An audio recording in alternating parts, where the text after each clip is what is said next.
හරියට ස්වාමීන් අපි මේ මොහොතේ ඔබ වහන්සේගේ හස්තයට බාර වෙමින් ඔබ වහන්සේගේ වචනය ගැන ආඥා කරනවා ස්වාමිනී. ඔබ වහන්සේගේ වචන අපි එකිනෙකාට කතා කරන්න කියලා අපි ආඥා කරනවා ස්වාමීන් වහන්සේ. ස්වාමිනී ඔබ වහන්සේගේ කැමැත්ත සැලැස්ම අපගේ ජීවිතවල ඉෂ්ට වන පිණිස ස්වාමිනී. ඔබ වහන්සේ ප්‍රසන්න කරන මනුෂ්‍යයන් වන පිණිස ස්වාමීන් වහන්සේ. ඔබ වහන්සේගේ වචනයෙන් අපට කතා කරමින් අපව ගොඩනගන්න කියලා අපි ආඥා කරනවා ස්වාමිනී. ඔබ වහන්සේ ස්වාමිනී අපගේ සිත් අපගේ සිතුවිලි පිළියෙල කරන්නට කියලා මේ මොහොතේ ආඥා කරනවා ස්වාමිනී. ඒ වගේම ඔබ වහන්සේගේ වචනේ දැනගන්න, තේරුම් ගන්න, ඒ ඔබ වහන්සේගේ දැනගැන්මේ ප්‍රඥාවේ ඒ ආත්මය සුදාත්මයන් වහන්සේ අප තුළ වාසය කරන නිසා ස්තුතිවන්ත වෙනවා ස්වාමිනී. දැන් ස්වාමිනී ඔබ වහන්සේගේ වචනෙන් අපි කෙනෙකුට කතා කරන්න කියලා අපි ආඥා කරනවා ස්වාමිනී. යේසුස් ක්‍රිස්තුස් වහන්සේගේ බලවන්ත නාමයෙන්. ආමෙන්. ආමෙන්. හalleluya. හොඳයි. ඉතින් අපි උන්වහන්සේගේ වචනය වෙත යමු. ඔබගේ යාඥාවලදී නිතර මේ දේශය ගැන යාඥා කරන්න අපි අර පටන් ගත්ත යාඥාවන් ඔබ දිගටම කරගෙන යන්න. මොකද අපිට අවශ්‍යයි මේ දේශයේ වෙනසක් දකින්න. ඒ වගේම අපිට අවශ්‍යයි උන්වහන්සේගේ ක්‍රියාව මේ දේශයේ දකින්න. ආමෙන්. හalleluya. අපි යමු උන්වහන්සේගේ වචනය වෙත. යොහාන් සුභාරංචියේ 18 වෙනි පරිච්ඡේදයේ 11 වෙනි පදයට අපි පොඩ්ඩක් යමු. යොහාන් සුභාරංචියේ 18 වෙනි පරිච්ඡේදයේ 11 වෙනි පදය. යොහාන් 18:11 එතන කියනවා එබැවින් යේසුස් වහන්සේ පේතෘස්ට කියනසේක් කඩුව කොපුවේ දමාපන්න පියාණන් වහන්සේ මට දී තිබෙන කුසලානේ නොබවුන් දැයි කීසේක. right මෙතන පසුබිම් සිද්ධිය තමයි යේසුස් වහන්සේ ගෙත්සෙමන උයනේ යාඥා කරලා ඉවර වෙනකොටම අර සොල්දාදුව ටික ඒ ස්ථානට එනවා. උත්තම පූජකයාගේ සොල්දාදුව ටික මේගොල්ලෝ ඇවිල්ලා යුදස්සෙක් ඇවිල්ලා යේසුස් වහන්සේව පාවා දෙනවා. මේ වෙලාවේ පේතෘස් කඩුවක් ඇදලා ගන්නවා එළියට. right එතකොට තමයි යේසුස් වහන්සේ කියන්නේ එබැවින් යේසුස් වහන්සේ පේතෘස්ට කියනසේ කඩුව කොපුවේ දමාපන්න පියාණන් වහන්සේ මට දී තිබෙන කුසලාන නොබොම් දැයි කීසේක. පියාණන් වහන්සේ මට දුන්න කුසලානය බොණ්ඩ එපාද කියලා යේසුස් වහන්සේ අහනවා. right උන්වහන්සේ ඊට චුට්ටකට කලින් යාඥා කරා නේද? ස්වාමීන් වහන්සේ කැමති නම් මේ කුසලානය මගෙන් පහ කරන්න. ඊට පස්සේ උන්වහන්සේ කිව්වා නමුත් ස්වාමීනි මගේ කැමැත්ත නෙමෙයි ඔබ වහන්සේගේ කැමැත්ත ඉෂ්ට වේවා කියලා යාඥා කරා. උන්වහන්සේ දෙවියන් වහන්සේගේ කැමැත්ත ඉෂ්ට වෙන්න උන්වහන්සේ පිණිස උන්වහන්සේගේ හිත යටත් කරගෙන උන්වහන්සේ අපි වගේ මිනිහෙක් අපි වගේ ශරීරයක් තිබුණේ උන්වහන්සේට නේද? එකෙන් එන ඒ හැඟීම් සියල්ල උන්වහන්සේ යටත් කරලා දෙවියන් වහන්සේගේ කැමැත්තට සම්පූර්ණ හිස නමලා යටත් කරලා උන්වහන්සේ දැන් මේ නැගිටලා ගෝලයන් ළඟට ඇවිල්ලා කතා කරා විතරයි. right එතකොට පේතෘස් ඒක වළක්වන්න හදද්දී යේසුස් වහන්සේ කියනවා පියාණන් වහන්සේ මට දුන්න කුසලානේ මම බොණ්ඩ එපා කියලා දොයා මේ කරන්න හදන්නේ. නැත්නම් මේක නවත්තන්න හදන්නේ. right මේ පටන් ගැනීම ඉඳලා සැලසුම් කරගෙන ආවා වූ මේ දේ නවත්තන්න පුළුවන් කමක් නැහැ. ඒක උන්වහන්සේ කැමැත්තව තිබුණා. සහ ඒක කරන්න යේසුස් වහන්සේ තමන්ගේම කැමැත්තෙන් යටත් වෙලා තිබුණා. ආමෙන්. ඉතින් උන්වහන්සේට ඒක මගහරින්න තිබුණා ඕන්න. right නමුත් උන්වහන්සේකට කැමැත්තෙන් යටහත් වෙලා උන්වහන්සේ කැමති වෙලා මේ පොළවට ආවා.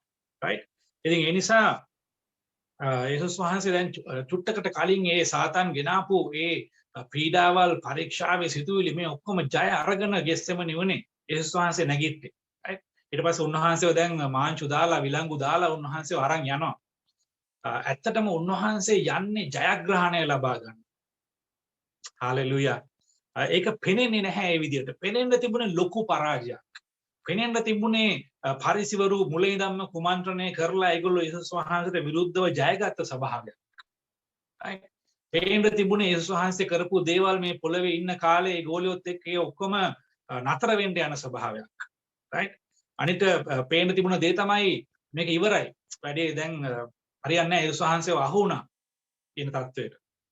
ගෝලියෝ පවා අධෛර්යමත් වුණා නේද? ගෝලියෝ අධෛර්යමත් වෙලා ඒගොල්ලෝ යන්න ගියා එහෙම. පිටරින් ඉන්න මේ පේතෘස් පවා යේසුස් වහන්සේව දන්නෙත් නැහැ කියලා යන්න ගියා වෙන ගමනක්. right එතකොට සියල්ල අවසන් වෙලා තිබුණා. උන්වහන්සේ කුරුසියට මේ යනවා. කුරුසිපත් වෙන්න යනවා. right පරාජයක ස්වරූපේ තිබුණේ. නමුත් මෙතන හිතන විදිහට මම විශ්වාස කරනවා මෙතන හිටිය ඔක්කොගෙම සෙනගගෙන් කවුරුත් දැනන් හිටියේ නැහැ. මරියතුමිය පොඩ්ඩක් දැනගෙන හිටිය නමුත් මේ අවස්ථාවට අඳුන ගන්න පුළුවන්කම තිබුණාද කියලා අපි දන්නේ නැහැ. right?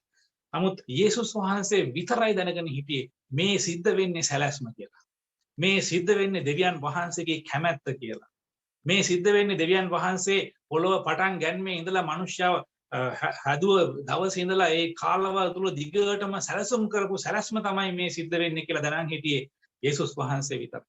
right? උන්වහන්සේ දැනගෙන හිටියා හොඳටම ෂුවර් එකටම අපේ භාෂාවෙන් කියනවා නම් දෙවියන් වහන්සේ තමයි සියල්ල මේ මොහොතේ පාලනය කරන්නේ කියලා. බලන්න මගේ ප්‍රේමවත් සහෝදර සහෝදරිය අපි ගොඩක් වෙලාවට අපේ ජීවිතේ දේවල් යහපත්ව සිද්ධ වෙද්දි දේවල් හොඳින් සිද්ධ වෙනකොට අපි හිතනවා අපි කියනවා හාලෙලූයා ස්වාමීන්ට ප්‍රශංසා වේවා නේද උන්වහන්සේ කැමැත්ත මගේ ජීවිතේ සිද්ධ වෙනවා. නමුත් දේවල් වරදින්න ගත්තාම අපි සැක කරනවා කල්පනා කරනවා මොකද්ද මේ වෙන්නේ කියලා අපි බලනවා. right? හෙල්ලෙනවා පොඩ්ඩක් අපේ මනස. right? ඒ දැන් මේ හොඳට දේවල් සිද්ධ වෙගෙන ආවා එකපාරටම මේ මොකද්ද වෙන්නේ? right? යේසුස් වහන්සේගේ ජීවිතෙත් පිටින් නම් කෙනෙක් බැලුවොත් ඒ වගේ නේද? උන්වහන්සේ ඉපදුනා ඊට පස්සේ හැදුනා වැඩුණා සුද්ධාත්මයෙන් පූර්ණ වුණා බෞතිස්ම ලැබුවා දැන් සේවය කරගෙන යනවා උන්වහන්සේ බලවත්ව අවුරුදු 3මාරක විතර සේවයක් කරා උන්වහන්සේ ගෝලියෝ හැදුවා 5000කට කණ්ඩ දුන්නා හාස්කම් කරා වතුර පිට ඇවිද්දා කුණාටු සංසිඳෙව්වා මේ ඔක්කොම දේවල් කරලා මෙන්න දැන් පරිසිවරුන් අතට නැත්තම් හේවායන් අතට අහුවෙලා දැන් මෙන්න කුරුසිපත් කරන්න යනවා. right? නමුත් යේසුස් වහන්සේ දැනගෙන හිටියා එතනින් එහාට උන්වහන්සේ කිව්වා කලිනුත් එතනින් එහාට. උන්වහන්සේ කිව්වා මම මේ පරිසවරු අතරපත් වෙන්න යනවා.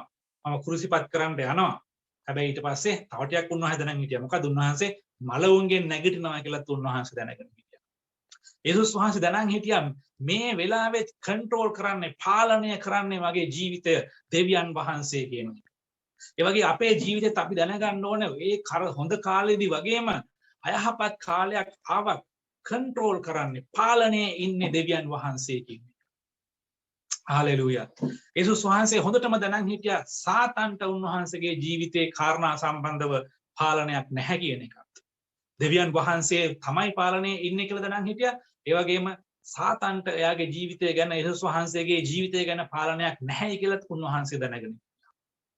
ඒ වගේම තමයි උන්වහන්සේ මැරෙන්න යනවා. ඊට පස්සේ මහිමාන්විතව නැගිටින්න යනවා කියලා දැනගෙන මේ පොළවේ උසස් වෙන්න පුළුවන් උසස්ම තැනට ස්වර්ගයේ උසස්ම තැනට උන්වහන්සේ උසස් වෙලා සදා කාලෙටම රජ්ජුරුවණන් වහන්සේ වෙන්න යනවා කියලා උන්වහන්සේ දැනගෙන හිටියා.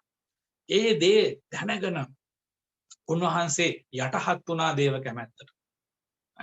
ඉතින් අපේ ජීවිතේ අපි දකින්න ඕන දේ තමයි දේව කැමැත්තට යටහත් වෙන එක. ක්‍රිස්තුස් වහන්සේ වගේ කොච්චරක් දුරට යටහත්ද? මරණය දක්වා යටහත් වෙන එක.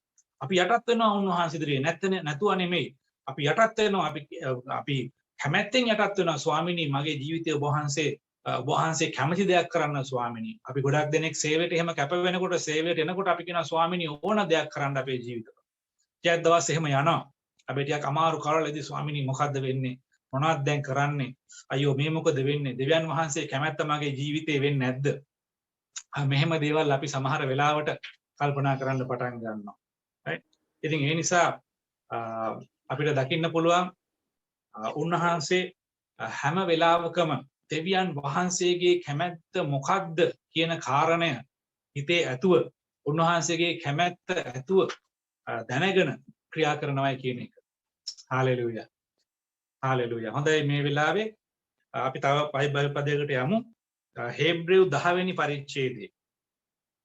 හේබ්‍රෙව් 10 වෙනි පරිච්ඡේදයේ 5-7 කියන පදේ ඉඳලා අපි ටිකක් ඉස්සරහට බලාගෙන යමු.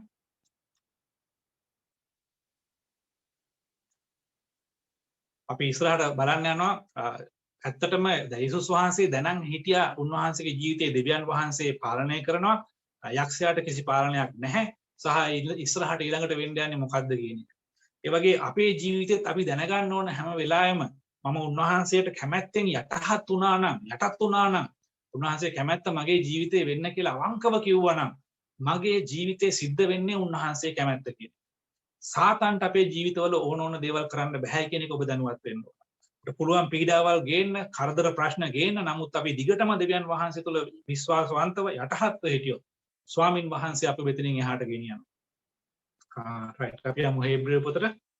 හේබ්‍රෙව් 10 වෙනි පරිච්ඡේදයේ 5 වෙනි පදයට අපි යමු.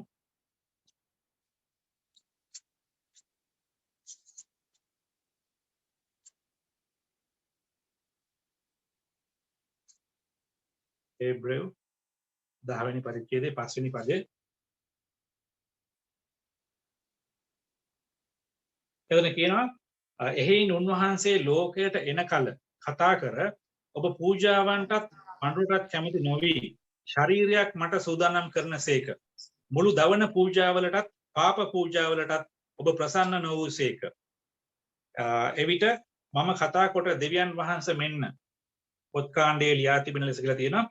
ඔබගේ කැමැත්ත කරන්ට ඇවිත් සිටිමි කීසේක. right?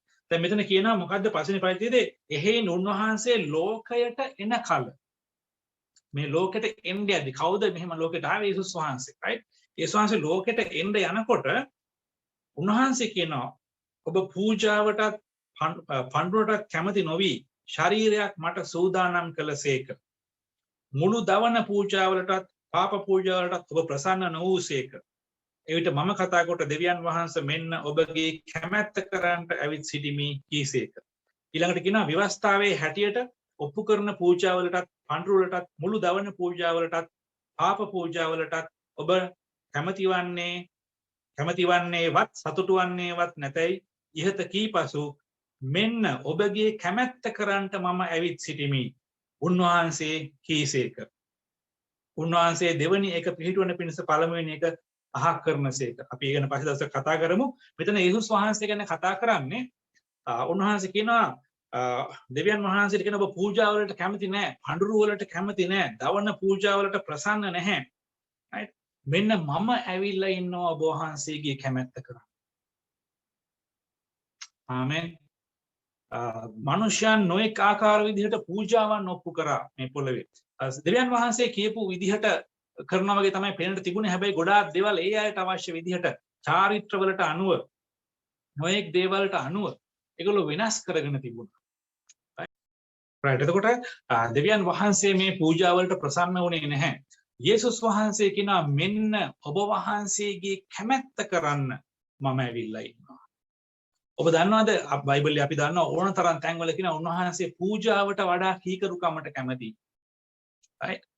එතකොට කීකරු වෙන්න කැමැත්ත කරන්න යේසුස් වහන්සේ පොළොවට ඇවිල්ලා ඉන්නවා කියලා තමයි උන්වහන්සේ කිව්වේ. right? ඒක දෙවියන් වහන්සේ ඉදිරියේ ප්‍රසන්න අනාර්ග පූජාවක් වුණා. right? අපි චුට්ටක් එක ඉස්සරහට යමු කියවගෙන 10 වෙනි පදය හේබ්‍රෙව් 10:10 ඒ කැමැත්ත පරිද්දෙන් යේසුස් ක්‍රිස්තුස් වහන්සේගේ ශරීරය එකම වරක් පූජා කිරීම කරන කොටගෙන අපි පිරිසිදු කරනු ලැබ සිටිමුව. තවද සියලු පූජකයෝ සිටගෙන දවස්පතා සේවය කරමින් කිසි කලෙකත් පාපය පහ කරන්නට නොහැකි වූ එම පූජාවල් බොහෝ වර ඔප්පු කරති. නමුත් මුන්වහන්සේ සෑම කලටම පව් නිසා එක පූජාවක් ඔප්පු කොට දෙවියන් වහන්සේගේ දකුණු පැත්තේ හිඳගත්සේක. එතෙන් පටන් තමන්ගේ සතුරන් තමන්ගේ පාපුටුව කරන තුරු අපි දන්නවා සතුරන් කියන්නේ මිනිස්සු නෙමෙයි යක්ෂයා සහ යාගේ සේනාව. පාපුටුව කරන තුරු උන්වහන්සේ බලා සිටිනසේක. මක් නිසාද උන්වහන්සේ පිරිසිදු කරනු ලබන්නේ එක පූජාවකින් සෑම කලටම සම්පූර්ණ කළසේක. ශුද්ධාත්මයන් වහන්සේ අපට සාක්ෂි දෙමින් ඒ දවස්වලට පසුව මා විසින් ඔවුන් සමග කරන ගිවිසුම නම් මාගේ විවස්ථා ඔවුන්ගේ සිත්වල තබා ඒවා ඔවුන්ගේ සිහියෙහි ලියන්නෙමි. ස්වාමින් වහන්සේ කියනසේකයි කීපසු උන්වහන්සේ කතා කොට ඔවුන්ගේ පාපවල් සහ අධර්මිෂ්ඨකම් තවත් සිහි නොකරන්නෙමි කීසේක. හාලෙලුයා. ඉතින් ඒවට කමාව තිබෙන තැන පාපය ගැන පූජා ඔප්පු කිරීමක් නැත. දිගටම මේ පාප පූජාවන් නොඑක ආකාර පූජාවන් ඔප්පු කරා වරින් වර අවුරුදු පතා බොහෝ වරක් දෙවියන් වහන්සේ ඉදිරියේ. නමුත් ඒ වලින් පාපය පහ කරන්නට හම්බුනේ නැහැ. ඒකයි කියන්නේ ක්‍රිස්තුස් වහන්සේ එකවරක් ඇවිල්ලා මුළු ලෝකයා වෙනුවෙන් එකවරක් පූජා වෙලා ඒ පාපය සම්පූර්ණයෙන්ම ඉවත් කරයි කියලා. ඒකයි සුද්ධාත්මයන් වහන්සේ ඊට පස්සේ කියනවා ඒ දවස් වලින් පසුව මා විසින් ඔවුන් සබංක කරන ගිවිසුම නම් මොකද්ද ගිවිසුම? මගේ ව්‍යවස්ථාව ඔවුන්ගේ සිත්වල ලියනවා. ඒවා ඔවුන්ගේ සිහියේ ලියනවා. හාලෙලුයා. අද දවසේ අලුත් ගිවිසුම් සභාවක සෙනගවන අපි අපේ උන්වහන්සේ කියන විවස්ථාව අපේ සිත්වල ලියලා උන්වහන්සේගේ කාරණාවල් අපේ සිහියේ තබනවා උන්වහන්සේ. සමහරවිට අපි චුට්ටක් අපි දිහා බලලා කල්පනා කරන්න ඕනේ උන්වහන්සේගේ විවස්ථාවල්. දැන් අද දවසේ අපිට තියෙන්නේ ආඥා දෙකක් නේද? දෙවියන් වහන්සේට මුළු බුද්ධිය මුළු ශක්තිය මුළු හෘදයෙන් සියල්ලේ මුළු බුද්ධියෙන් ප්‍රේම කරන්න, නුඹට මෙන් නුඹේ අසල්වාසියාට ප්‍රේම කරන්න කියන මේකේ මුළු ව්‍යවස්ථාව කවර් වෙනවා කියලා ආවරණය වෙනවා කියලා උන්වහන්සේ කිව්වා. එතකොට මේක අපේ සිත්වල තියෙනවද නිතර?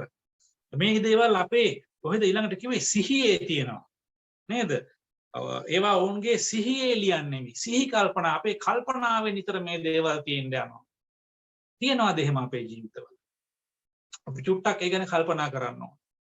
ස්වාමින් වහන්සේගේ මාර්ග අපේ හිතේ නිතර තියෙනවද? ස්වාමින් වහන්සේගේ මාර්ග අපේ සිහි කල්පනාවේ තියෙනවද? දෙයක් කරන්න යද්දි තීරණයක් ගන්න යද්දි වැදගත් දෙයක් කරන්න යනකොට මොනවාම දෙයක් හරි කරන්න යනකොට ස්වාමින් වහන්සේගේ ව්‍යවස්ථාව නැත්නම් උන්වහන්සේගේ මාර්ගද අපි කල්පනා කරන්නේ? නැත්නම් අපිට ලාභ කොහොමද පාඩු කොහොමද හොඳ මොකද්ද දැන් කාලේ කරන්නේ මොකද්ද කියලා බලලා ඒ දේද අපි කරන්නේ කියන එක අපි කල්පනා කරලා බලන්න. උන්වහන්සේ කියනවා මේ අලුත් සෙනඟ ක්‍රිස්තුස් වහන්සේ ඇවිල්ලා පූජා වෙලා එක්වරක් සියලු දෙනා වෙනුවෙන් පාප පූජාවක් කරලා ඒ ගත්ත මේ අලුත් සෙනඟගේ හිත්වල ව්‍යවස්ථාව ලියනවා. නැත්නම් උන්වහන්සේගේ මාර්ග අනපනත් අපේ හිත්වල තබනවා. තවදුරටත් පොත්වල අර එහෙම නෙමෙයි. ඒ වගේම සිහියේ තබනවා. එහෙම සිහියේ නැත්තම් ඒකට වෙන්න තියෙන එක හේතුවක් වෙන්න පුළුවන් අපි කියවන්නේ නැති එක පොතේ තියෙන දේ, බයිබලයේ තියෙන දේ. ඒක අපේ සිහියට දාගන්න නැති එක, අපේ හිතට දාගන්න නැති එක, කල්පනාවේ නැති එක. ඔබට ප්‍රශ්න තියෙනවා. අපිට ඔක්කොටම ප්‍රශ්න තියෙනවා. හැබැයි ඒ ප්‍රශ්න ගැන කල්පනා කරයි කියලා කිසිම ප්‍රශ්නයක් විසඳෙන්න යන්නේ නැහැ. යේසුස් වහන්සේ කිව්වා කනස්සලු වීමෙන් නුඹේ උසට එක රියනක් එකතු කරගන්න පුළුවන් කෙනෙක් ඉන්නවා. නැත්තම් මේ වගේ කනස්සලු වීම ගැන කනස්සලු වෙලා මොනවද වෙනස් කරන්න පුළුවන්ද කියලා යේසුස් වහන්සේ කිව්වා. ඒ ප්‍රශ්න ගැන කල්පනා කරද්දි වෙන්නේ කනස්සල්ල. ඒ විතරක් නෙමෙයි ප්‍රශ්නේ විසඳෙන්න යන්නේත් නැහැ.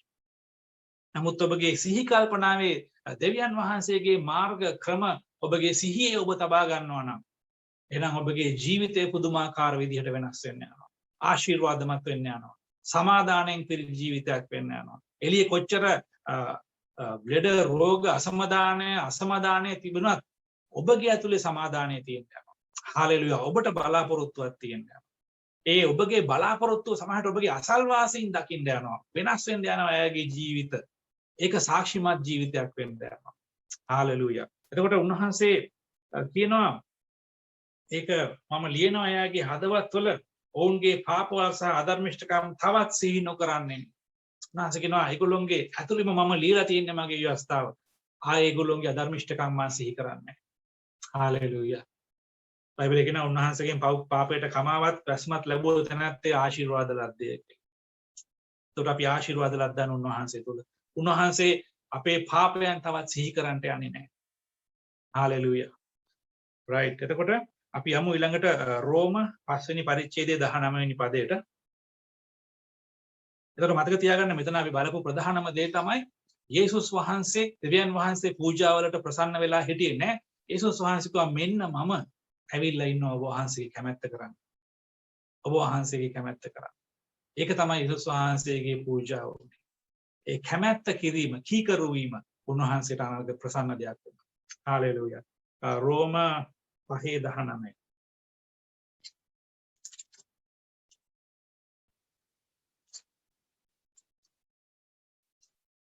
රෝම පොතේ 5 වෙනි පරිච්ඡේදයේ 19 වෙනි පදය.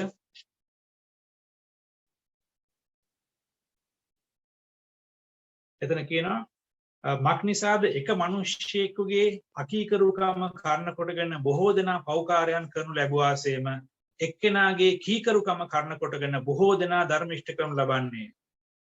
ඒ අර ව්‍යවස්ථාව පැමුණුනේ වරද බොහෝ වන පිණිසය. නමුත් පාපය මරණය රජකම් කළාක් මෙන්ම අනුග්‍රහය සදාකාල ජීවනය සඳහා අපේ ස්වාමී වූ යේසුස් ක්‍රිස්තුස් වහන්සේ කාරණ කොටගෙන ධර්මිෂ්ඨකමෙන් රජකම් කරන පිණිස පාපය බොහෝ තන අනුග්‍රහය ඊට වඩා අධික වූයේය. මෙතන කියනවා මක්නිසාද එක මනුෂ්‍යයාගේ අකීකරුකම. කවුද මේ එක් මනුෂ්‍යයාගේ අකීකරුකම කියලා කියන්නේ? පළවෙනි මනුෂ්‍යයා ආදම්. ඒ ආදම් පාපයට වැටීම තුල අකීකරුකම නිසා, right? දෙවියන් වහන්සේ කියපු දේ නොකිරීම නිසා පාපයට වැටුණා. ඒ එක මනුෂ්‍යයෙක් නිසා මුළු මනුෂ්‍ය සංහතියම පාපයට වැටුණා. හැම කෙනෙක් තුලම ඒ පාපය පැවතුණා. පාපී ස්වභාවය ඇතුළු වුණා. හැම කෙනෙක්ම පෞකාරයෙක් වුණා. පාපය නැති කෙනෙක් මේ පොළවේ නැහැ. අපි දන්නවා පොඩි ළමෙක් ඉපදෙනකොටම පවා එයා තුළ තරහ දේවල් පරක් වෙද්දී උනත් කෑග් ගහලා අඬලා ඒ ස්වභාවය එයා පෙන්නනවා. ඒ පාපයේ ස්වභාවය. පව් කරන්න අපි කාටවත් උගන්වන්නේ නැහැ නේ. නිරායාසයෙන් ඉගෙන ගන්නවා ළමයි පොඩි කාලේ ඉඳන් ලොකු වෙනකොටම. නමුත් පොතපතේ දේවල්, වැදගත් දේවල්, ඒ දේවල් අපිට අමාරුවෙන් උගන්වන්න.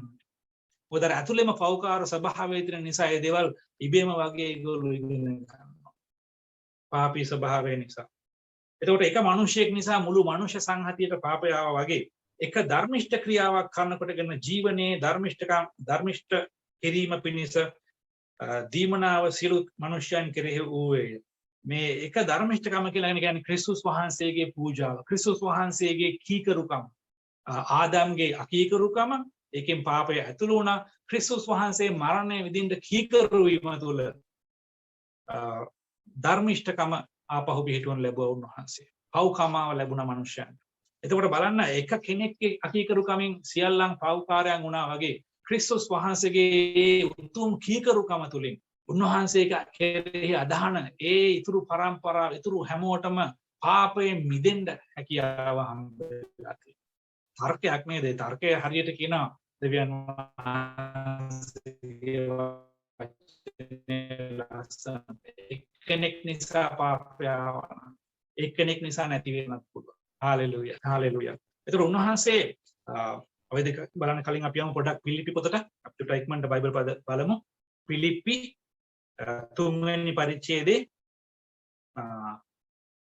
9 වෙනි පදය. පිලිපි 3 වෙනි පරිච්ඡේදයේ 9 වෙනි පදය. 9-10 කියන පද දෙකම අපි බලමු. එතන කියනවා මාගේම ධර්මිෂ්ඨකමෙන් නොව ක්‍රිස්තුස් වහන්සේ කෙරෙහි ඇදහිල්ල කරන කොටගෙන ඇදහිල්ල නිසා දෙවියන් වහන්සේගෙන් පැමිණෙන ධර්මිෂ්ඨකම ඇතුව ක්‍රිස්තුස් වහන්සේ තුල සිටින පිණිසත් යම් අන්දමකින් මලවුන්ගෙන් නැගිටීමට පැමිණෙන ලෙස උන්වහන්සේ සහ උන්වහන්සේගේ නැවත නැගිටීමේ බලයත් උන්වහන්සේගේ දුක්වල පංගුකාරකමක් දැනගන්නා පිණිසයි කියලා පාවුල්තුමා කියනවා. තව කලින් බොහෝ කාරණාවල් පාවුල්තුමා කතා කරනවා. ඒකලා ඊළඟට කියනවා ඔහු වෙහස වෙන්නේ නැත්තම් උනන්දු වෙන්නේ උත්සුක වෙන්නේ දේවල් කරන්නේ මොකද්ද? තමන්ගේ මගේ ධර්මිෂ්ඨකම නෙමෙයි, මගේ ක්‍රියා නිසා නෙමෙයි. ක්‍රිස්තුස් වහන්සේ කෙරෙහි ඇදහිල්ලෙන් එන ධර්මිෂ්ඨකම ලබා ගන්න පිණිස. ඒ ධර්මිෂ්ඨකම ඇතුව ක්‍රිස්තුස් වහන්සේ තුල සිටින පිණිස. මොකද ක්‍රිස්තුස් වහන්සේගේ ධර්මිෂ්ඨකම හම්බෙන්නේ ක්‍රිස්තුස් වහන්සේ තුල පවතින අවශ්‍යයි. උන්වහන්සේගේ අනපනත් උන්වහන්සේගේ වචනයට කීකරුව ජීවත් වෙන්න අවශ්‍යයි. right? ඒ වගේම යම් අන්දමකින් මලවුන්ගෙන් නැගිටීමට පැමිණෙන ලෙස උන්වහන්සේ සහ උන්වහන්සේගේ නැවත නැගිටීමේ බලය resurrection power කියලා කියනවා. ක්‍රිස්තුස් වහන්සේගේ නැවත නැගිටීමේ බලය. ඒ උන්වහන්සේගේ නැවත නැගිටීමේ බලයේ උන්වහන්සේගේ දුක්වල පංගුකාරකමක් දැනගන්නා පිණිස. දැන් ක්‍රිස්තුස් වහන්සේගේ නැවත නැගිටීමේ බලයක් දකින්න අපි හැමෝම කැමතියි. නමුත් කියනවා ක්‍රිස්තුස් වහන්සේගේ දුක්වල පංගුකාරකමක් දැනගන්න ඕනේ. දැනගන්නා පිණිස ඔහු කැමැත්තෙන් ක්‍රියා කරනවා. පංගුකාරත්වය කියන්නේ අපි කැමති නැවත නැගිටීමේ බලයට මහිමයට උන්වහන්සේගේ ඒ දෙයට පංගුකාරත්වය ලබන්න. හැබැයි ඒක කියනවා තව ඉස්සරහට අපි බලමු දුක්වලටත් පංගුකාර වුණොත් තමයි අපිට ඒ දේ අත්දකින්න හම්බෙන්නේ කියලා. පාවුල්තුමා එක කියන්නේ දුක් වලට පංගුකාරත්වය දරන පිණිස ඔහු වෙහෙසෙනවා නැත්නම් ක්‍රියා කරනවා ස්ට්‍රයිව් කරනවා උත්සුක වෙනවා උනන්දු වෙනවා කියන තේරුම දෙනවා right hallelujah රෝම පොතේම අපි දැන් පිලිපි පොතට ආවා අපි රෝම පොතට චුට්ටක් ආපහු යන් නැත්නම් අපි රෝම කියන පොතට යමු රෝම වලට ලියපු පොත ඒකේ 8 වෙනි පරිච්ඡේදයේ 17 වෙනි පදය 8:17 කවද දරුවෝ නම් උරුමකාරයෝය දෙවියන් වහන්සේගේ උරුමකාරයෝය හalleluya තව තියෙනවා කියවන්න හොඳේ දරුවෝ නම් උරුමකාරයෝය දෙවියන් වහන්සේගේ උරුමකාරයෝය ක්‍රිස්තුස් වහන්සේ හා සමග හවුල් උරුමකාරයෝය අනේකට අපි කැමති ක්‍රිස්තුස් වහන්සේ සමග හවුල් උරුමකාරයෝ අද උන්වහන්සේ සියල්ල පරාජය කරලා උන්වහන්සේ සියලුම දෙයින් ජය අරගෙන මහිමාන්විතව ස්වර්ගයේ ඉහළම බලයේ පරාක්‍රමයේ ආධිපත්‍යයේ ඉහළම තැන උන්වහන්සේ ඉන්නවා. උන්වහන්සේත් එක්ක හවුල්කාරකම් දරන්න අපි කැමති. හැබැයි ඊට පස්සේ කියනවා උන්වහන්සේ හා සමග හවුල් උරුමකාරයෝය. උන්වහන්සේ හා සමග මහිමය ලබන පිණිස උන්වහන්සේ සමග දුක් විඳිමු නම් මෙසේ වන්නෝය. දැන් මොකද කරන්නේ? කරනවාද ඒක? උන්වහන්සේත් එක්ක මහිමය ලබන්න නම් දුක් විඳින්න ඕනලු උන්වහන්සේත්. පංගුකාරත්වය දරන්න ඕනලු. එකකට විතරක් පංගුකාරත්වය දරන්න බෑ. දෙකටම පංගුකාරත්වය දරන්න ඕන. උන්වහන්සේගේ බලය, මහිමය, මේ අලුත් ගිවිසුමේ අපිට පුරුදුලා තියෙන දේවල් සියල්ල මේ සියල්ලට පංගුකාරත්වය ලබන්න, පුත්‍රකමට පංගුකාරත්වය ලබන්න අපි ඉගෙන ගත්ත සතියකට දෙකකට කලින් අපි උන්වහන්සේගේ පුත්‍රව හැටියට බලයෙන් යුක්තව ජීවත් වෙන්නේ කොහොමද කියන කාරණාව. ඒ ඔක්කොමත් එක්ක යන්න උන්වහන්සේ කියනවා උන්වහන්සේ හා සමග මහිමය ලබන පිණිස උන්වහන්සේ සමග දුක් විඳිමු නම් මෙසේ වන්නේ. හalleluya. හalleluya කියමු නේද ඒකට? ඔය දෙක තමයි උන්වහන්සේගේ ක්‍රමය. මොකද දන්නවද මේ දුක් විඳීමේදී තමයි ඔබ සමහර කාරණා ඉගෙන ගන්න. සමහර කාරණා තේරුම් යන්න. සමහර කාරණා ඔබට අත්දකින්න පුළුවන් වෙන්නේ. ඒ වගේම තමයි මේ දුක් විඳීම තුළ තමයි ඔබ දෙවියන් වහන්සේගේ බලය අත්දකින්නේ. දෙවියන් වහන්සේගේ කොච්චර දෙවියන් වහන්සේ ඔබ වෙනුවෙන් දේවල් කරන්න පුළුවන්ද කියන ඒ දේ ඔබ අත්දකින්නේ. උන්වහන්සේත් එක්ක ඒ දුක් විඳීමේ පංගුකාරත්වය ලබන. right? ඒ නිසා අපි උන්වහන්සේත් එක්ක උන්වහන්සේගේ මහිමය බලය මේ දේවල් අත්දකින්න අවශ්‍ය නම් මේ දුක් විඳින දෙයට අපි පංගුකාරත්වය ලබා ගන්න කීකරු වෙන්න අවශ්‍යයි. අන්න එතන එනවා කීකරුකම සහ යටහත්කම. අර දවන පූජාවලට උන්වහන්සේ ප්‍රසන්න නැහැ. හැබැයි ස්වාමීනි මෙන්න මම ආවා ඔබ වහන්සේගේ කැමැත්ත කරන්න කියලා යේසුස් වහන්සේ කිව්වේ. අන්න ඒ ස්වරූපයට එන්න. ස්වාමීනි මෙන්න මම ආවා ඔබ වහන්සේ කැමැත්ත කරන්න. ස්වාමීනි මම ඉන්නේ ඔබ වහන්සේගේ කැමැත්ත කරන්න. අන්න ඔබ වහන්සේ මම වෙනුවෙන් සියල්ල කරපු නිසා.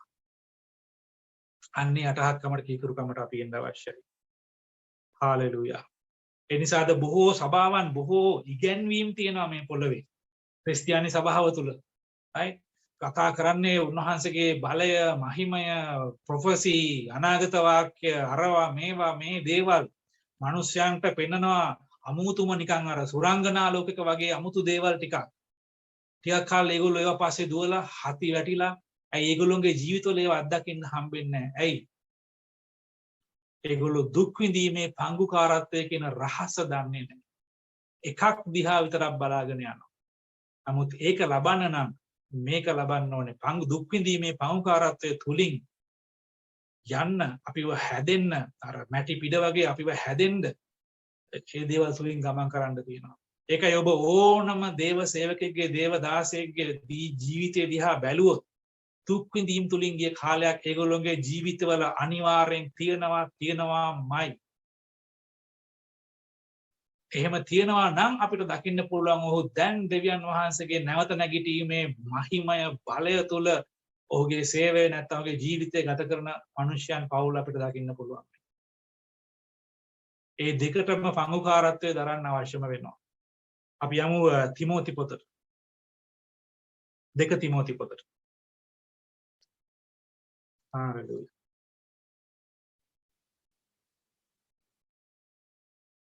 දෙක තිමෝති දෙවනි පරිච්ඡේදයේ 11 12 කියන පද. දෙක තිමෝචි දෙවනි පරිච්ඡේදයේ 11 12.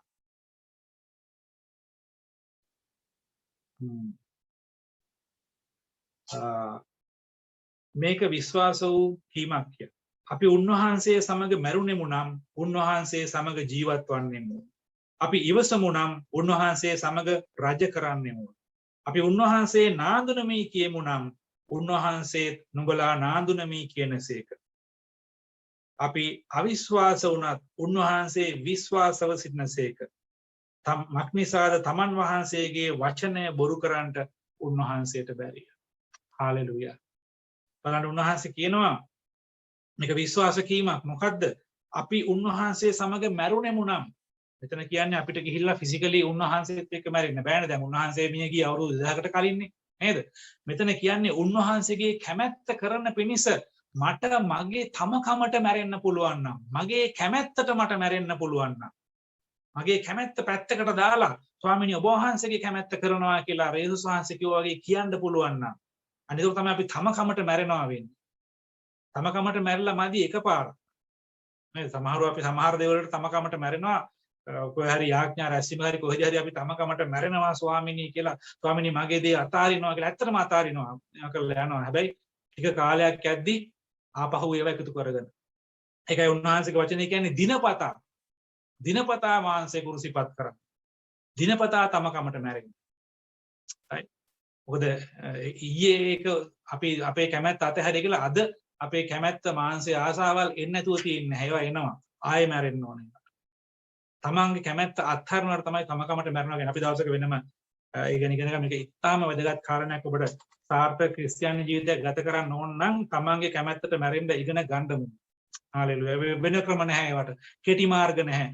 සාර්ථකත්වයට පියවර 7ක් කියලා එහෙම කියලා ගිහිල්ලා කරන්න බෑ. කෙටි මාර්ග නැහැ ඒවට. හාලෙලූයා. එතන කියනවා අපි උන්වහන්සේ සමග මැරුණෙමු නම් අපි උන්වහන්සේ සමග ජීවත් වන්නෙමු. අපි ඉවසමු නම් උන්වහන්සේ සමග රජ කරන්නෙමු. හාලෙලූයා. මේ කාලේ අපි ඉවසගෙන උන්වහන්සේත් එක්ක අපි ගමන් කරාම ඔබ දන්නවා ඉදිරියේ එනවා යම් උන්වහන්සේගේ පාලන කාලයක් අවුරුදු 1000ක ඒකේ ඔබ රජ කරන්න යනවා උන්වහන්සේත් එක්ක. ඒ විතරක් නෙමෙයි මේ ජීවිතේම මේ කාරණා තේරුම් ගත්තට පස්සේ මේ තුලින් ගියාට පස්සේ ඔබට පුළුවන් උන්වහන්සේගේ බලය ආධිපත්‍ය තුල උන්වහන්සේ වෙනුවෙන් දේවදරුවෙක් වගේ රජකම ඇතුව ඇත්තටම ජීවත් වෙන්න. බලය ආධිපත්‍ය ඇතුව ජීවත් වෙන්න. දෙවියන් වහන්සේගේ ක්‍රිස්තුස් වහන්සේගේ ස්වරූපය ඇතුව මේ පොළවේ ජීවත් වෙන්න. හාලෙලූයා. අපි උන්වහන්සේ නාඳුනමි කියමු නම් උන්වහන්සේ නුඹලාත් නාඳුනමි කියනසේක. දැන් මම දන්නවා අපි කවුරුත් කීයටවත් කියන්නේ නැහැ යේසුස් වහන්සේව අඳුරන්නේ නැහැ කියලා. මට ඒක ෂුවර් ඔයගොල්ලෝ ගැනත් මං ගැනත් ඔක්කොලම ගැන. ක්‍රිස්තියානි සභාව ගැනත් ඒක ෂුවර් වෙන්න පුළුවන්. හැබැයි කොයි වෙලාවටද අපි යේසුස් වහන්සේව අඳුරන්නේ නැහැ කියලා කියන්නේ. ලෝකේ මිනිස්යන් එක්ක අපි ගනුදෙනු කරගෙන යද්දී එදිනෙදා ජීවිතය ගත කරගෙන යද්දී ක්‍රිස්තුස් වහන්සේව දන්නේ නැති අය වගේ වැඩ කරගෙන යනවා. අන්න අපි උන්වහන්සේව අඳුරන්නේ නැහැ කියලා තමයි ලෝකයා ඉස්සරහා කියන්නේ.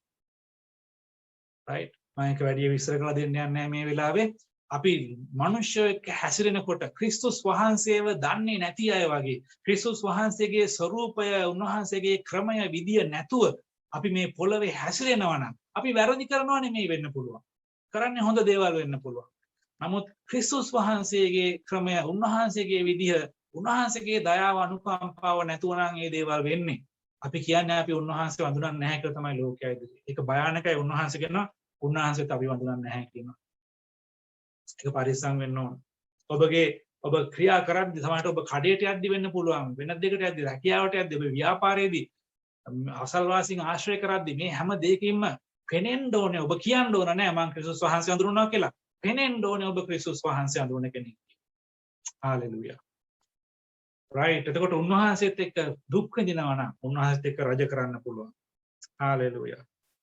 හාලෙලූයා. කොහොමද අපි මේ පීඩාවට හවුල් වෙන්නේ? පංගුකාරත්වය දෙන්නේ. දුක් විඳින්න පංගුකාරත්වය වෙන්නේ කොහොමද? මොකක්ද අපිට විඳින තියෙන දුක? වෙනම මොනවා හරි දුකක් හොයාගෙන ගිහිල්ලා ඒක විඳින්න ඕන නෑ. අපි මේ ක්‍රිස්තියානි ගමන ස්වාමිනිය ඔබ වහන්සේ කැමැත්ත කරන්න මං ඉන්න ඔබ වහන්සේ කැමැත්ත ස්වර්ගයෙන් මගේ ජීවිතේ වේවා කියලා අපි මේ ගමන යද්දි පීඩාවල් එන්න ගන්නවා අපිට. ගෙදරින් පීඩාවල් එන්න ගන්නවා. අසල්වාසීන්ගෙන් වෙන්න පුළුවන්. රැකියා කරන තැන, ව්‍යාපාරය කරන තැන, ඕන ඔබ හැසිරෙන තැනක වෙන්න පුළුවන්. අමාරු තත්ත්වයන් එනවා මේ වචනයට අනුව ක්‍රියා කරන්න. දේව වචනයට අනුව යටහත්ව ක්‍රියා කරන්න පොළඹවන්නේ නැති එහෙම නැත්නම් වෙන දේවල්වලට පරීක්ෂාවල් එන තත්ත්වයක ඔබ ජීවත් වෙන්න පුළුවන්. අන්න එතක ඒක තමයි පීඩාව. ෆිසිකලි වෙන පීඩාවල් ඔබට එන්න පුළුවන් ක්‍රිස්තුස් වහන්සේගේ සේවය කරද්දී. ඊට අමතරව මේ දෙවියන් වහන්සේගේ කැමැත්ත කරන්න ඔබ යටහත් වෙලා ඉන්න නිසා ඔබට එන පීඩාව අන්න ඒක තමයි මේ දුක් විඳීමේ පංගුකාරත්වය කියන්නේ. එතකොට ඒ දුක නිසා ඒක අතහැරලා දාලා යනවද? නැත්තම් නෑ ස්වාමීනි මම මේක ඔබ වහන්සේ වෙනුවෙන් කරනවා කියලා ඒක කොහොම හරි කරනවද කියන තීරණය අපි ගන්න වෙනවා. ඒක තමයි පංගුකාරත්වයට දරනවා පංගුකාරත්වයට සහභාගීකම් දරනවද නැද්ද කියලා ඔබ තීරණය කරන අවස්ථාව. සමහරවිට අවස්ථාවල් ඔබට මුදල් අවශ්‍යතාවයක් ඇවිල්ලා තියෙද්දි යම් වැරදි ක්‍රමයකට සල්ලි ටික ලේසියෙන් හොයාගන්න පුළුවන් අවස්ථාවක්. එතකොට පහසුයි නේද? සල්ලි ටික ඉක්මනට හොයාගත්තා නම් පහසුයි. නමුත් නෑ. ස්වාමිනිය ඔබ වහන්සේගේ කැමැත්තෙන් පිට ක්‍රම මම හොයන්නේ නෑ. කියලා යටහත් වෙලා ඉද්දි ඒකේ පීඩාවක් තියෙනවා. අරක පරක් වෙන්න සමහරට පීඩාව වැඩි වෙයි. හැබැයි දෙවියන් වහන්සේ කරනවා. නමුත් ඒ පීඩාව තුලින් යන්නේක තමයි ඔබ දවසක උන්වහන්සේගේ මහිමයට බලය තුල උන්වහන්සේට පමුකාරත්වය දරන්න හැකියාව දෙන්නේ. හාලෙලූයා. ඒ නිසා ඔබට පීඩාව එන අවස්ථාව තමයි ඔබට දෙවියන් වහන්සේ කැමැත්තට අපේ කැමැත්ත යටත් කරන්න වෙන අවස්ථාව. ඒක ලොකු පීඩාවක්. right? ඒ වගේම තම කමට මිය යන්න අපිට සිද්ධ වෙන අවස්ථාව. මගේ කැමැත්ත වැඩක් නැහැ ස්වාමීනි ඒක නෙමෙයි. මම කැමති මේකට. නමුත් ඔබ වහන්සේ කැමැත්ත වෙන. ඒ ශාස්ත්‍ර කිව්වනේ ස්වාමීනි කැමති නම් මේ කුසලාණය මගෙන් පහ කරන්න. නමුත් ඔබ වහන්සේ කැමැත්ත කරන්න. අන්නේ ඒ ස්වභාවය. හාලෙලූයා. හාලෙලූයා. ප්‍රශංසා වේවා. හාලෙලූයා. අපි තව එක පදයක් බලලා අවසන් කරමු. රෝම 6 වෙනි පරිච්ඡේදය. රෝම 6 වෙනි පරිච්ඡේදය. 12-13 කියන පද. රෝම 6:12-13. එබැවින් නුඹලාගේ මරණීය වූ ශරීරයේ තෘෂ්ණාවලට කීකරුවන ලෙස පාපය එහි අධිපතිකම් නොකරේවා. නුඹලාගේ අවයවයන් අධර්මිෂ්ඨකමේ ආයුධ කොට පාපයට බාර නොදී නුඹලාම මලවුන්ගෙන් ජීවත්ව සිටින්නන් මෙන් දෙවියන් වහන්සේට බාර වී නුඹලාගේ අවයවයන් ධර්මිෂ්ඨකමේ ආයුධ කොට උන්වහන්සේට බාර දීපල්ල. කුමක් හේන්ද නුඹලා ව්‍යවස්ථාව යටතේ නොව අනුග්‍රහය යටතේ සිටින බැවින් පාපය නුඹලා කෙරෙහි අධිපතිකම් නොකරන්නේය. හාලෙලූයා. හාලෙලූයා. උන්වහන්සේ කියනවා එහෙනම් කෝකටද කීකරු වෙන්න ඕන? මොකටද කීකරු වෙන්න ඕන? උන්වහන්සේ කියනවා එබැවින් නුඹලාගේ මරණීය වූ ශරීරයේ මේ ශරීරය කොහොම මරනවානේ නේද? ඒ ශරීරයේ තෘෂ්ණාවල්, ආසාවල්, කැමැත්තවල්, පරීක්ෂාවෙන් පොළඹවන දේවල්, කරන්න පෙළඹෙන දේවල්, තෘෂ්ණාවල් මේවට කීකරු වෙන්නේ නැතුව කීකරු වන ලෙස එහි පාපය එහි අධිපතිකම් නොකරේවා. මේවට කීකරු වෙන්න පිණිස පාපයට අපේ ශරීරයේ අධිපතිකම් කරන්න දෙන්න එපා. පාලනය දෙන්න එපා. පාලනය දෙන්න යේසුස් වහන්සේට. right? අධිපතිකම් නොකරේවා. නුඹලාගේ අවයවයන් කියනවාද? මගේ අත් දෙක, කකුල් දෙක, ඇස් දෙක, කට, නහය, කන්, මගේ ශරීරය, මගේ අවයවයන්. හරි? ඒවා අධර්මිෂ්ඨකමේ ආයුධ කොට පාපයට බාර නොදී නුඹලාම මලවුන්ගෙන් ජීවත්ව සිටින්නන් මෙන් දෙවියන් වහන්සේට බාර වී නුඹලාගේ අවයවයන් ධර්මිෂ්ඨකමේ ආයුධ කොට උන්වහන්සේට බාර දීපල්. right? කුමක් හේඳ නුඹලා ව්‍යවස්ථාව යටතේ නොව අනුග්‍රහය යටතේ සිටින නිසා පාපයට නුඹලා කෙරෙහි අධිපතිකම් නොකරන්නේ. පාපයට බැහැ අපි කෙරෙහි අධිපතිකම් කරන්නේ. හැබැයි අපේම කැමැත්තෙන් අපි ඉඩ දුන්නොත් පාපයට පුළුවන් අපේ අවයව අධර්මිෂ්ඨකමේ ආයුධ විදිහට පාවිච්චි කරන්න. හැබැයි අපේම කැමැත්තෙන් අපි දෙවියන් වහන්සේට බාර වුණොත් දෙවියන් වහන්සේට පුළුවන් අපේ අවයව ධර්මිෂ්ඨකමේ ආයුධ කරලා ධර්මිෂ්ඨකම පිණිස පාවිච්චි කරන්න. හාලෙලූයා. බලන්න වෙනස. කොතනද කැමැත්ත? වෙනස තිබුණේ කැමැත්තේ. ඔබට කැමැත්තක් තියෙනවා මගේ සහෝදරයා සහෝදරිය. මේ කැමැත්ත හැමෝටම තිබුණා. ඔබේ කැමැත්තට අත ගහන්න යක්ෂයාට බෑ. ඔබේ කැමැත්ත ඔබ යක්ෂයාට කැමැත්තෙන් දෙක බාර දුන්නොත් මිසක් යටහත් වුණොත් මිසක් ඌට ඔබේ ජීවිතේ කිසි දෙයක් කරන්න බෑ. ඌ දේවල් අරන් එයි නිතරම. හැබැයි ඒ ඔබේ ජීවිතය තුළ ක්‍රියාත්මක වෙන්න යන්නේ නැහැ. ඔබේ කැමැත්ත දෙවියන් වහන්සේට බාර කරන්න, යටහත් කරන්න අවශ්‍යයි. ආදම්ට ඒවට තිබුණ කැමැත්තක්. දෙවියන් වහන්සේ වෙන මැද යහපත හා නපුර ගහ කියලා තිබුණා. ඒක නැතුව තිබුණේ නැහැ. ඒක තිබ්බා. කිව්වා කන්න එපා මේකෙන්. කෑවොත් උඹලා ඒකාන්තයෙන්ම නැසිනවා. කන්න ඕන නම් ඔයනේ අනිත් ඕනම ගහකින් කන්න පුළුවන් කියලා කිව්වා. නමුත් සර්පය ඇවිල්ලා රැවට්ටුවම ඒගොල්ලෝ කැමැත්තෙන් යටහත් වුණා. කැමැත්ත යටත් කරා. පාපයට වැටුණා. අර තිබුණ ආශිර්වාද සියල්ල නැති කරගත්තා. ඒගොල්ලන්ට විතරක් නෙමෙයි මුළු ලෝකෙටම නැති කරගත්තා. ශාපය ඇතුළු වුණා. පාපය ඇතුළු වුණා. හාලෙලූයා. එතකොට ඊළඟට අපි දන්නවා ඊශ්‍රායල් සෙනඟ. ඊශ්‍රායල් සෙනඟට කැමැත්තක් තිබුණා නේද? ස්ව කැමැත්ත අයින් කරේ නැහැ දෙවියන් වහන්සේ. ඒගොල්ලන්ට තිබුණා කීකරු වෙලා දෙවියන් වහන්සේගේ ආශිර්වාදයේ ජයග්‍රහණය භුක්ති විඳගෙන මේ පොළවේ ඉන්න. කිරියෙන් පැණියෙන් ඉතිරෙන දෙවියන් වහන්සේ ඒගොල්ලන්ට පොරොන්දු දුන්න දේශයට ගිහිල්ලා ඒකේ ජීවත් වෙන්න ඕන තරම් ඉඳ තිබුණා. කවුරුත් හිටියේ නැහැ වළක්වන්න පුළුවන් අය. දෙවියන් වහන්සේ හැම දෙයකින්ම ජය දුන්නා ඒගොල්ලන්ට. දේශය අත්පත් කරගත්ත ගිහිල්ලා ඒගොල්ලෝ. හැබැයි ඔන්න හිටපු ගමන් කවුරු රජ කෙනෙක්පත් වෙනවා. එයා මොනවද කරන්නේ? අර වෙන ඒවාට පූජා කරන්න පටන් ගන්නවා. ආශිර්වාද කණුයි උස්තැන්ුයි අනම් මනම් හදලා පූජා කරන්න ගත්තම ඔන්න වෙන හමුදාවක් ඇවිල්ලා ගහලා ඊශ්‍රායලට පීඩාව. ආය රජ කෙනෙක් යටත් වෙලා දෙවියන් වහන්සේට යටත් වුණාම, දෙවියන් වහන්සේට රට යටත් කරාම, ඔහුගේ කැමැත්ත දෙවියන් වහන්සේ කැමැත්තට යටත් කරාම ඔන්න ආය ඊශ්‍රායල් දේශයට ආශිර්වාද ලැබලා ඒගොල්ලෝ යහපත් ජීවත් වුණා. මේක අපිට මුළු බයිබලයේ පුරා දකින්න පුළුවන්. කැමැත්තට අත ගහන්න බෑ යක්ෂයාට. ඒ වගේම දෙවියන් වහන්සේ බලෙන් ඇවිල්ලා ඒකට අත ගහන්න යන්නේ. උන්වහන්සේ ඔබට සුව කැමැත්තක් දීලා තිනවා. ඔබට තීරණය කරන්න පුළුවන් උන්වහන්සේට යටහත් වෙනවද? යටහත් වෙලා ආශිර්වාදමත්ව ඉන්නවද? එහෙමත් නැත්නම් උන්වහන්සේට අකීකරු වෙලා ඒ තුල ශාපය භුක්ති විඳිනවද කියන එක. ඉතින් ඒ නිසා ඒක තනිකර ඔබේ කැමැත්ත. උන්වහන්සේකට අත ගහන්න එන්නේ නැහැ. උන්වහන්සේකට බලපෑම් කරන්න එන්නේ නැහැ. අද දවසේ ඔබ තීරණයක් ගන්න. අපි හැමෝම දෙවියන් වහන්සේට කීකරුයි. අපි හැමෝම දෙවියන් වහන්සේට යටහත්. නමුත් අපි හැමෝම හැම වෙලේම දෙවියන් වහන්සේට යටහත්. අපි හැමෝම දෙවියන් වහන්සේට සියල්ලදී කීකරුයිද? අනේක තමයි අපි යන්න ඕන ඉලක්කය. එතෙන්ට එන්න පුළුවන් වෙන පිණිස අපි තව තව යටහත් වෙමු. ඔබට පාපයට අකීකරු වෙලා යටත් වෙලා ඒකට කීකරු වෙන්නේ නැතුව ඔබ දෙවියන් වහන්සේට යටත් වෙලා දෙවියන් වහන්සේට කීකරු වෙන්න. මොකද යක්ෂයාට බෑ ඔබගේ ජීවිතයට බලෙන් පාපය ගේන්න. යක්ෂයාට කිසිම අයිතියක්වත් බලයක්වත් නැහැ ඔබගේ ජීවිතයට බලෙන් පාපය ඇතුළු කරන්න. ඒක කරන්න බෑ උට. ඔබම අවස්ථාව දුන්නොත් විතරයි ඒ දේ සිද්ධ වෙන්නේ. ඒ නිසා තීරණය තියෙන්නේ ඔබේ අතේ. කීකරු වෙනවද දෙවියන් වහන්සේට? උන්වහන්සේගේ වචනයට, උන්වහන්සේ ඔබගේ ජීවිත දාලා තියෙන ආධිපත්‍යයන්ට, උන්වහන්සේ ඔබ බාර දීලා තියෙන නායකත්වයන්ට යටහත් වෙනවද නැද්ද කියන එක ඔබට තීරණය කරන්න. ඒක තීරණය කරන්න යනවා. ඔබේ ජීවිතයේ දෙවියන් වහන්සේ ඉදිරියේ යටහත්ව ඉන්න යනවද නැද්ද කියන එක. ඒකම තීරණය කරන්න යනවා ඔබ උන්වහන්සේගේ මහිමයට නැවත නැගිටීමේ බලයට මහිමයට හවුල්කාරයෙක් වෙන්න යනවද නැද්ද කියන එක. හාලෙලූයා.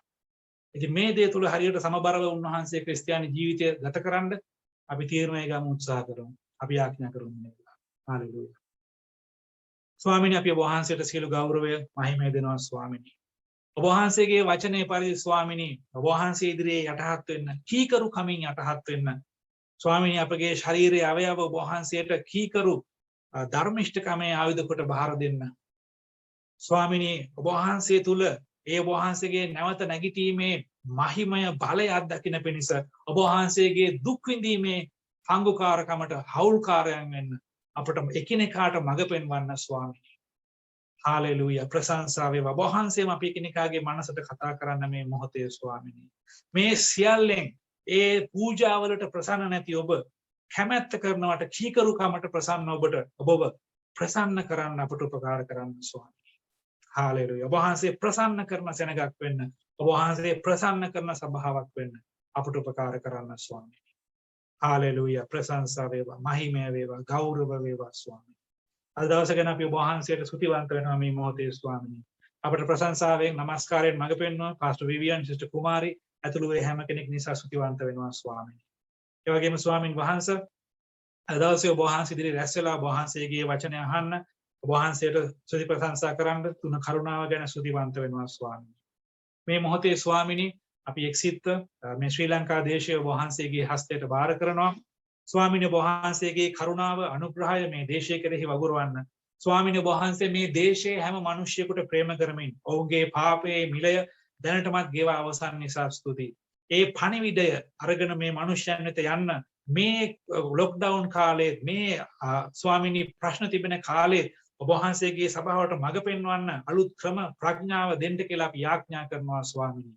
ශ්‍රී ලංකාවේ තිබෙන මුළු සභාවම ඔබ වහන්සේගේ හස්තයට බාර කරනවා.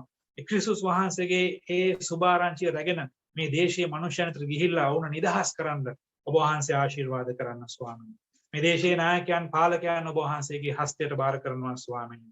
යේසුස් වහන්සේ ඔබ වහන්සේම මේ දේශයට ඉහළින් ස්වාමීන් වහන්සේව ඉන්න නිසා ස්තුතිවන්ත වෙනවා. යේසුස් ක්‍රිස්තුස් වහන්සේගේම නාමයෙන්.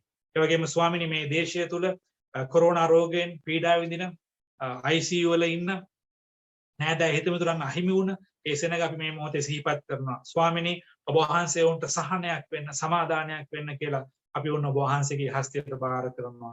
ඔවුන්ට සුවය නිදහස් කරන්න කියලා අපි ආඥා කරනවා ස්වාමිනී. ඒ වගේම මේ කොරෝනා වසංගතේ ක්‍රියාවල් අපි යේසුස් වහන්සේගේ නාමයෙන් බැඳ පහතට හෙළනවා. මේ දේශයෙන් මේ වසංගතේ ඉවත් කරන්න කියලා අපි ආඥා කරනවා ස්වාමිනී. ඒ වගේම ස්වාමිනී අපි ඔබ වහන්සේගේ ඊශ්‍රායල් දේශය ඔබ වහන්සේගේ හස්තයට බාර කරනවා. ස්වාමිනී ඔබ වහන්සේ දේශයට ආශිර්වාද කරන්න ඔබ වහන්සේගේ කැමැත්ත සැලැස්ම ඒ දේශය තුල ඉෂ්ට කරන්න ස්වාමීනි. ස්වාමින් වහන්සේ ඔබ වහන්සේ ඒ දේශයේ ඉන්න සෙනග ඔබ වහන්සේගේම නමින් කතා කරන සෙනග ඔබ වහන්සේට ලං කරගන්න කියලා අපි ආඥා කරනවා. ස්වාමිනී ඔවුන් විශ්වාසය තබා තිබෙන නොයෙක් දේවල් තියෙන නිෂ්ඵලකම ඔබ වහන්සේ පෙන්වා දෙමින් නැවතත් මුළු සිතින් ඊශ්‍රායල්ගේ දෙවියන් වහන්සේ වෙතට හැරෙන්න ඔවුන්ට ආශිර්වාද කරන්න. ස්වාමිනී යෙරුසලමට ඔබ වහන්සේ ආශිර්වාද කරන්න. ඔබ වහන්සේගේ සුවය, සමාදානය, රැකවරණය ආශිර්වාදයේ කෙරෙහි නිදහස් කරන්නට ස්වාමීනි. ඒ වගේම මේ මොහොතේ ස්වාමීනි අපි මේ සූදානම් කරගත්තා වූ දීමනාවල් ඔබ වහන්සේගේ හස්තයට බාර කරනවා ස්වාමීනි. ස්වාමීනි මේ හැම දීමනාවක් නිසා අපි ඔබ වහන්සේට ස්තුතිවන්ත වෙනවා. ස්වාමීනි ඒ දීමනාව තුළින් ඔබ වහන්සේගේ රාජ්‍ය ආශිර්වාද ලබනවා වගේම ස්වාමීනි ඒ ඔබ වහන්සේගේ වචනයේ ප්‍රකාරයට ඔබ වහන්සේ ඔවුන්ට ස්වර්ගයේ කවුළු විවෘත කොට ඔවුන්ගේ අටකොටු පිරී ඉතිරි යන්න ආශිර්වාද කරන දෙවියන් වහන්සේ නිසා ස්තුතියි. ඒ කාදමන්නාට තාජනය කරන දෙවියන් වහන්සේ නිසා ස්තුතියි. අපගේ මහන්සිය නිෂ්ඵලකමේ යන්ට ඔබ වහන්සේ සලස්සන්නේ නැති නිසා ඔබ වහන්සේට ස්තුති කරනවා ස්වාමීනි. ඔබ වහන්සේගේ ආශිර්වාදයේ හැම කෙනෙක්ම ලබන්න ස්වාමීනි. අපේ සභාවේ හැම කෙනෙක් ගැන ඔබ වහන්සේට ස්තුති කරමින් ඔබ වහන්සේගේ හස්තයට බාර කරනවා ස්වාමීනි. ඔබ වහන්සේගේ මුළු කැමැත්ත ඔවුන්ගේ ජීවිතවල ස්වර්ගයේ මෙන් ඉෂ්ට කරන්න කියලා අපි ආඥා කරනවා.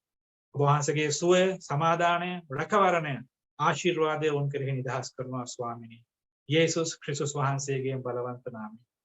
පියෝ දෙවියන් වහන්සේගේ ප්‍රේමයද, පුත්‍ර වූ යේසුස් ක්‍රිස්තුස් වහන්සේගේ අනුග්‍රහයද, ශුද්ධාත්මයන් වහන්සේගේ වාසය කිරීමද දැනුත් සදාකාලටත් ඔබ හැම කෙනෙක් සමග වේවා. ආමෙන්.